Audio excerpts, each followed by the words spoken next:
ایک چھوٹا بچہ جو نہانے اور ہاتھ منہ دھلوانے سے گھبراتا ہے اور اس کو نہانے سے تکلیف ہوتی ہے، لیکن ماں زبردستی پکڑ کر اس کو نہلا دیتی ہے اور اس کا میل کچیل دور کر دیتی ہے۔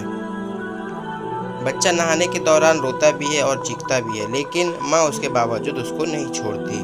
اب بچہ تو سمجھ رہا ہے کہ مجھ پر ظلم و زیادتی ہو رہی ہے، مجھے تکلیف پہنچائی جا رہی ہے، لیکن ماں شفقت اور محبت کی وجہ سے اس کو نہلا رہی ہے، اس کا میل کچیل دور کر رہی ہے، اس کا جسم صاف کر رہی ہے۔ چنانچہ جب یہ بچہ بڑا ہوگا تو اس وقت اس کی سمجھ میں آئے گا یہ نہلانے دھلانے کا جو کام میری ماں کرتی تھی وہ بڑی محبت اور شفقت کا عمل تھا، جس کو میں ظلم و زیادتی سمجھ رہا تھا۔